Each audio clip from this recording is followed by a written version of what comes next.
Philippines के travel के ऊपर पूरी की पूरी जानकारी इस वीडियो के अंदर आपको मिलेगी। फिलीपींस ई ट्रैवल कार्ड के बारे में पूरी डिटेल, सिम कार्ड के बारे में पूरी डिटेल, लोकल ट्रांसपोर्टेशन के बारे में डिटेल और वीज़ा के बारे में डिटेल और इमिग्रेशन के बारे में भी डिटेल। ये पूरी की पूरी इन्फॉर्मेशन आपको इस वीडियो में मिलने वाली है, तो वीडियो को एंड तक देखना, स्किप मत करना। अगर आपको पूरी नॉलेज चाहिए कि आप इंडियन ट्रैवलर हो और आप कभी फिलीपींस ट्रैवल नहीं किया, तो आज की डेट में जो क्या क्या वीज़ा रिक्वायरमेंट्स हैं, क्या है, क्या चल रहा है, ठीक है, और फ्लाइट मेरी कौन सी थी, ये सारी डिटेल में आपको इस वीडियो के अंदर मैं कवर करूँगा।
तो जी स्वागत है आप लोगों का एक नई वीडियो में, और ये वीडियो मैं बना रहा हूँ फिलीपींस के ट्रैवल के ऊपर। पूरी की पूरी जानकारी इस वीडियो के अंदर आपको मिलेगी। फिलीपींस की अगर आपको ट्रैवल करना है तो आपको इमिग्रेशन के बारे में नॉलेज, इमिग्रेशन की डिटेल पूरी की पूरी, ई ट्रैवल कार्ड के बारे में पूरी डिटेल, सिम कार्ड के बारे में पूरी डिटेल, लोकल ट्रांसपोर्टेशन के बारे में डिटेल और वीज़ा के बारे में डिटेल और इमिग्रेशन के बारे में भी डिटेल। ये पूरी की पूरी इन्फॉर्मेशन आपको इस वीडियो में मिलने वाली है, तो वीडियो को एंड तक देखना, स्किप मत करना। अगर आपको पूरी नॉलेज चाहिए कि आप इंडियन ट्रैवलर हो और आप कभी फिलीपींस ट्रैवल नहीं किया, तो आज की डेट में जो क्या क्या वीज़ा रिक्वायरमेंट्स हैं, क्या है, क्या चल रहा है यहाँ पे, इमिग्रेशन के लिए क्या क्या डॉक्यूमेंट्स चाहिए, ठीक है, और फ्लाइट मेरी कौन सी थी, ये सारी डिटेल में आपको इस वीडियो के अंदर मैं कवर करूँगा।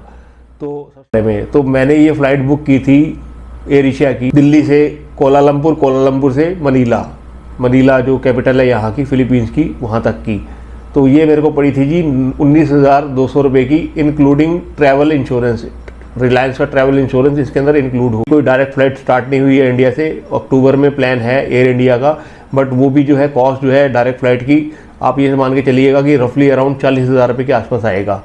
तो अभी फ़िलहाल कोई फ़्लाइट नहीं आती है। सिरा आपको अगर आपको फिलीपींस आना है, मनीला आना है, तो या तो आपको वाया सिंगापुर होके आना पड़ेगा, या आपको मलेशिया से होके आना पड़ेगा, या नहीं तो थाईलैंड से होके आना पड़ेगा। तो आपको ये 3 ऑप्शन है जहाँ से होकर आपको फिलीपींस पहुँचते हैं आप। तो ये थी जी फ़्लाइट की डिटेल। अब बात कर लेते हैं वीज़ा के बारे में। वीज़ा जो है इंडियंस के लिए 8 जून 2025 से फिलीपींस इंडियंस के लिए वीज़ा फ्री कर दिया है। 14 दिन के लिए आप रह सकते हैं, एक्सटेंडेबल नहीं है, आप इसको एक्सटेंड नहीं कर सकते, आपको 14 दिन तक ही स्टे मिलेगा और आपके पासपोर्ट पे 14 दिन की स्टैंप लगेगी, ठीक है। ये आप मेरे पासपोर्ट का जो आप देख सकते हैं, ये मैंने आपको दिखा दिया है, इसके अंदर 14 दिन का उन्होंने स्टैंप कर दिया था। हालांकि मैं रुका यहाँ पे 5 दिन के लिए आया था मैं, बट उन्होंने स्टैंपिंग जो है वो 14 दिन के हिसाब से की है। तो 14 दिन के लिए आपको स्टे फ्री मिल जाएगा। और अगर आपके पास में US, Canada, Australia, Japan, Singapore, इनके शेंगन वीज़ा जो है, इन 7-8 कंट्रियों का जो भी है, इनका अगर आपके पास वीज़ा ऑलरेडी एक एक्टिव वीज़ा है, तो आपको यहाँ पर मिलेगा स्टे 30 डेज़ का। तो ये है वीज़ा की इन्फॉर्मेशन। आपको यहाँ पर कोई वीज़ा की फ़ीस नहीं देनी, कोई कुछ नहीं पे करना, आपको सीधा यहाँ आना, अपना रिटर्न टिकट, फ़्लाइट बुक करनी है, आपको होटल एकोमोडेशन बुक करनी है, अपना कैश साथ में रखना है। तो आप सीधा इंडिया से आप ट्रैवल करके सीधा मनीला उतरेंगे और आप वहाँ पर इमिग्रेशन काउंटर पे जाएंगे। तो ये तो बात होगी जी वीज़ा की। अब बात करते हैं इमिग्रेशन की। इमिग्रेशन में जैसा कि मैंने आपको पहले अपने वीडियो में बताया था, तो उसके अंदर मेरे से जब मैं एयर एशिया के काउंटर पर गया था, तो उन्होंने मेरे से मेरी रिटर्न टिकट तो मैंने उनको दे ही दी थी, उन्होंने देख लिया था क्योंकि मैंने उनको टिकट अपनी दी थी बोर्डिंग पास के लिए। तो उन्होंने मेरे से लास्ट में पूछा कि जी आपके पास में होटल कंफर्मेशन है। मैंने कहा हाँ जी बुक की हुई है, तो आपको देखनी है, हार्ड कॉपी देखनी है या सॉफ्ट कॉपी देखनी है? तो उन्होंने कहा ठीक है आप फ़ोन पे दिखा दीजिए, कोई प्रॉब्लम वाली बात नहीं है। तो मैंने अपने फ़ोन में से अपनी जो होटल की रिजर्वेशन थी, बुकिंग थी, वो मैंने उसके अंदर उनको दिखा दी। तो ठीक कहते हैं ठीक है जी ओके है। उन्होंने मेरे को बोर्डिंग पास दिए, यहाँ से ही मेरे को कोलालमपुर का और जो मनीला की जो मेरी कनेक्टिंग फ़्लाइट थी वो मेरे को उन्होंने बोर्डिंग पास इशू कर दिया। ठीक है, तो पहले मैं यहाँ से निकला, फिर मैं इमिग्रेशन काउंटर पे गया, तो वहाँ पर भी मेरे से कोई ज़्यादा सवाल जवाब नहीं किए गए। उन्होंने मेरे से पूछा कि कितने दिन के लिए जा रहे हो? मैंने कहा जी 5 दिन के लिए जा रहा हूँ, 24 तारीख को रिटर्न आ जाऊँगा। तो कहते हैं कि वीज़ा, मैंने कहा जी वीज़ा तो फ्री है इंडियंस के लिए 14 दिन के लिए। तो कहते हैं ठीक है। उन्होंने स्टैम्प किया और मैं सिक्योरिटी से अपना क्लियर करके अपना बोर्डिंग गेट की तरफ चला गया और फ्लाइट से फिर मैं सीधा कोलालमपुर पहुंच गया। तो कोलालमपुर था, सिक्योरिटी चेक हुआ दोबारा से और मैंने वहाँ से फ़्लाइट ली। मेरा 10 घंटे का ले ओवर था, मैं 10 घंटे एयरपोर्ट पे ही रहा, मैं बाहर नहीं गया। हालांकि कोलालमपुर मलेशिया का भी जो है वो आपको पता ही है कि वीज़ा फ्री है, बट मैं बाहर नहीं गया। मेरे पास ऑप्शन था बट मैं बाहर नहीं गया और मैं अपने भी रहा 10 घंटे के लिए। उसके बाद मेरी शाम को फ़्लाइट थी वहाँ से 6 बजे। मैं 6 बजे वहाँ से मैंने फ़्लाइट ली अपनी और मनीला आ गया और रात को 10:10 पे। तो यहाँ का इमिग्रेशन जो है, मनीला का जो इमिग्रेशन है उसके बारे में बात कर लेते हैं। तो यहाँ पर जो मैं इमिग्रेशन के लिए गया, मैं वहाँ पे हार्डली मेरे को मुश्किल से 10 से 15 मिनट लगे। लाइन बहुत लंबी थी बट वो जल्दी जल्दी क्लियर कर रहे थे और उनके काउंटर्स भी काफ़ी सारे बने हुए हैं वहाँ पे फ़ॉरेन पासपोर्ट्स के लिए। तो वो वहाँ पर गया मैं, तो उन्होंने पहले तो उन्होंने मेरे से मेरा ई ट्रैवल मांगा। आपको एक बात बता देता हूँ, ई ट्रैवल जो है आपको मैंडेटरी है, भरना है, हर ट्रैवलर के लिए मैंडेटरी है ये। तो आपको अगर आप जाएंगे तो आप ई ट्रैवल का ये लोगो आप देख रहे होगे, ये मैंने आपको स्क्रीनशॉट दिखाया हुआ कि इस तरीके से ये ई ट्रैवल का है और लिंक जो है मैं डिस्क्रिप्शन में डाल दूंगा। अगर आपको ज़रूरत हो तो आप वहाँ से भी जाके अपना फिलअप कर सकते हैं, ई ट्रैवल के लिए अप्लाई कर सकते हैं। ये 72 घंटे पहले ही आपको अप्लाई करना होता है।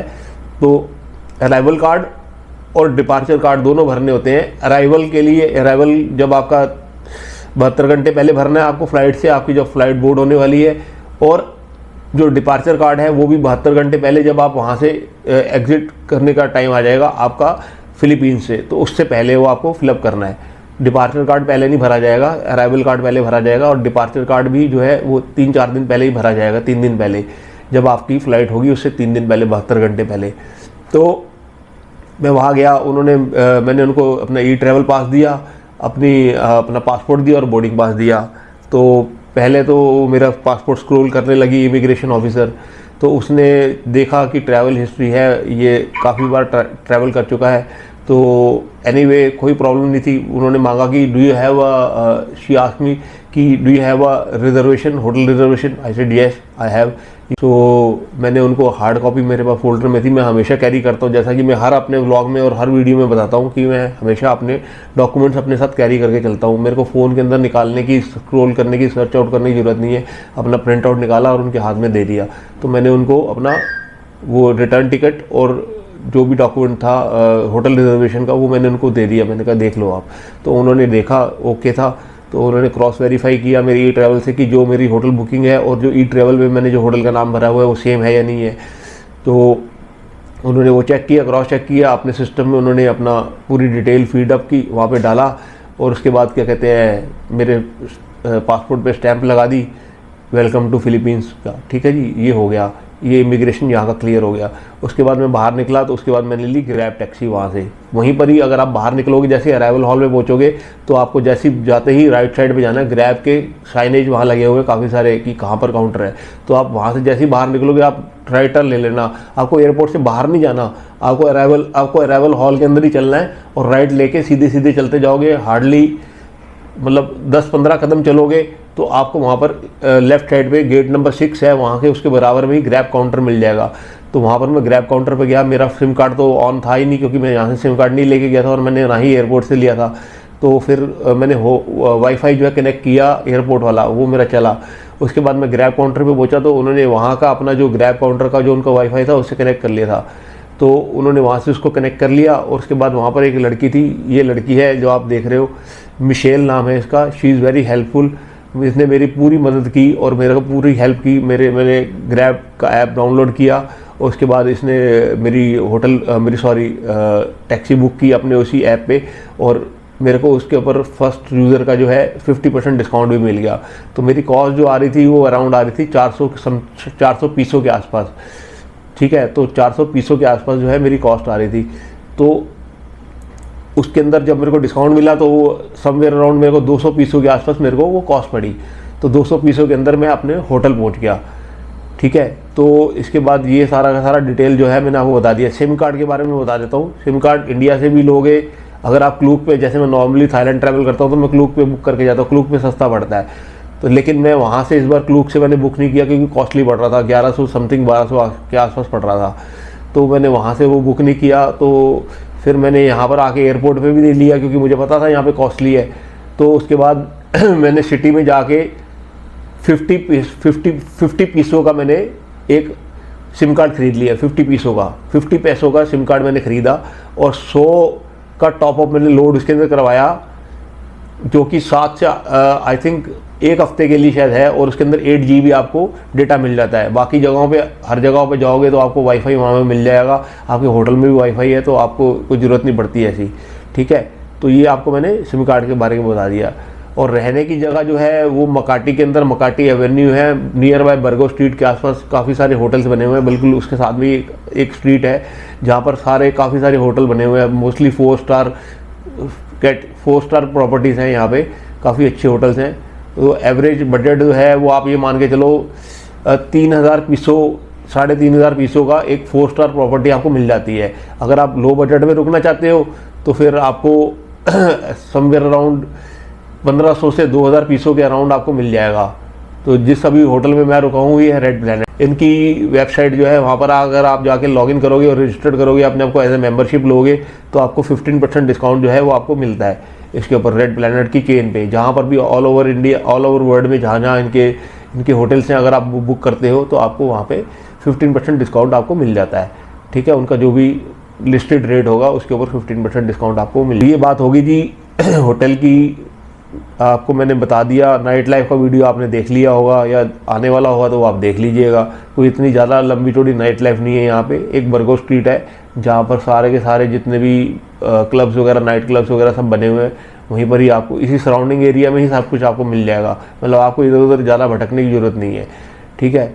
इंडियन फूड जो है यहाँ थोड़ा कम अवेलेबल है। और एक इंडियन करी रेस्टोरेंट था यहाँ पे, उसके अंदर हम लोग गए थे, तो वो ज़्यादा कोई खास मेरे को बढ़िया लगा नहीं और बहुत ओवर प्राइस और ओवर बजट था।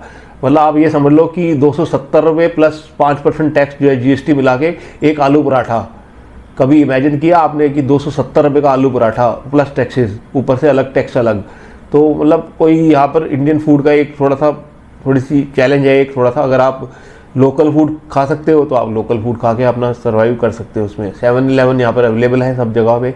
7-Eleven के बड़े स्टोर नहीं है, बहुत बड़े बड़े स्टोर्स नहीं है यहाँ पे, लेकिन 7-Eleven है। और देखने की जगह यहाँ पे मॉल्स वगैरह हैं, काफ़ी यहाँ पर है, काफ़ी जगह है मॉल्स वगैरह देखने की, वो आप देख सकते हो, वहाँ एक्सप्लोर कर सकते हो आप लोग जाके। तो यही सब कुछ है। तो ये सारी डिटेल्स थी। अगर आप इसको अलावा अगर आपको कोई इन्फॉर्मेशन चाहिए हो तो आप मेरे से कॉन्टैक्ट कर लीजिएगा, इसमें कमेंट कर दीजिएगा, मैं आपको पूरी की पूरी इन्फॉर्मेशन और दे दूँगा, गाइडेंस दे दूँगा जो मेरा एक्सपीरियंस रहा है। मैंने भी फर्स्ट टाइम ट्रैवल किया फिलीपींस, इसीलिए मैं 1 हफ्ते के लिए आया था। आई जस्ट वांट टू सी कि कैसी कंट्री है। काफ़ी टाइम से, काफ़ी सालों से मेरा प्लान बन रहा था कि फ़िलीपींस जाऊंगा जब भी जाऊंगा, लेकिन वीज़ा का इशू रहता था क्योंकि वीज़ा जो है उनका इतनी इजीली मिलता नहीं था, वो सारे डॉक्यूमेंट्स वगैरह देने पड़ते थे। फिर इन्होंने ई-वीज़ा की फैसिलिटी स्टार्ट की, वो भी थोड़ा सा कॉम्प्लिकेटेड था। तो अभी फिर इन्होंने 8 जून को अनाउंस कर दिया कि जी वीज़ा हम फ्री दे रहे हैं। अब इन्होंने भी, इंडिया वालों ने भी इनको फ़िलीपींस वालों को वीज़ा फ्री दे दिया है। तो कोई ऐसी दिक्कत वाली बात नहीं, अच्छी फ्रेंडशिप चल रही है इंडिया और फिलीपींस की, ठीक है। यहाँ आपको थाईलैंड वाली नज़रों से नहीं देखा जाता है, वो उस तरीके से नहीं देखा जाता कि are you an Indian, oh my God.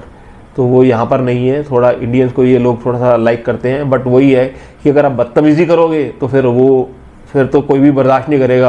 अगर आपके घर में कोई आके अगर आपसे बदतमीज़ी करे तो आप भी बर्दाश्त नहीं करोगे। इसी तरीके से इनकी होम कंट्री है, तो आप यहाँ अगर किसी के साथ आके बदतमीज़ी करोगे या उनके साथ उल्टा सीधा बिहेव करोगे या उत्पात मचाओगे तो कोई भी आपको मतलब लाइक नहीं करेगा। वो फिर वही नेगेटिविटी शुरू हो जाएगी। एक को देख के 10 लोगों को, 10 इंडियंस को और टारगेट किया जाएगा कि इंडियंस ऐसे होते हैं, वैसे होते हैं, फलाना है, ढिमकाना है। तो वो फिर चीज़ें गलत हो जाती हैं। तो आपसे यही रिक्वेस्ट है कि आओ, प्यार मोहब्बत से रहो, बहुत वेलकमिंग लोग हैं, प्यार मोहब्बत से बोलते हैं, अच्छे लोग हैं। और थोड़ा सा यहाँ पर रात के टाइम निकलते हुए थोड़ा सा डर लगता है। डर क्या लगता है मतलब कि एक्चुअली क्या है कि यहाँ पर ना बेगर्स बहुत है। बच्चे छोटे छोटे बच्चे जो है वो आपसे भीख मांगते हुए मिलेंगे, 2-2 3-3 आपको घेरा बना के आपको घेर लेंगे, ठीक है। और आपको हाथ ऐसे लगाएंगे, पैसे पैसे पैसे। आपको ये लगेगा कि शायद कहीं ये ना हो कि आपका कोई सामान निकाल ले पॉकेट में से या कुछ हो, तो वो उस चीज़ से आप थोड़ा सा सावधान रहना। तो ये सारी इन्फॉर्मेशन थी। अगर इसके अलावा अगर आपको कोई भी इन्फॉर्मेशन चाहिए हो तो वही मैं कह रहा हूँ दोबारा से कि आप मेरे को कमेंट बॉक्स में डाल दीजिएगा, मैं आपको हेल्प कर दूँगा, पूरी इन्फॉर्मेशन दे दूँगा। और इसके अलावा अगर आपको कोई भी अगर और इंक्वायरी हो थाईलैंड से रिलेटेड, जैसा कि मैं ऑलरेडी थाईलैंड में ही ट्रैवल करता हूँ मोस्टली, तो फिलीपींस एक मेरा एक एडिशनल हो गया, तो बट कोई बात नहीं, अच्छा है बल्कि कि मैंने थोड़ी इसके बारे में मतलब थोड़ा एक्सप्लोर कर लिया एक और कंट्री को, और थोड़ा सा इसके बारे में भी लोगों को नॉलेज देनी मैंने शुरू कर दी है। तो बाकी जो है आप मेरे को इंस्टाग्राम पे आप मेरे को कांटेक्ट कर सकते हैं। इंस्टाग्राम मेरा हैंडल है थाईलैंड ट्रैवल गाइड 2023। आप मेरे को वहाँ फॉलो कर लीजिएगा। वहाँ अगर इन्फॉर्मेशन चाहिए हो कोई तो वहाँ मेरे को कांटेक्ट कर सकते हैं, नहीं तो फेसबुक पे मेरा ग्रुप है ही है थाईलैंड ट्रैवल गाइड के नाम से, आप वहाँ मुझे कांटेक्ट कर सकते हैं, मैं आपको पूरी हेल्प कर दूँगा। और बाकी सब लोग बढ़िया। चलिए ठीक है, रैप अप करते हैं इस वीडियो का।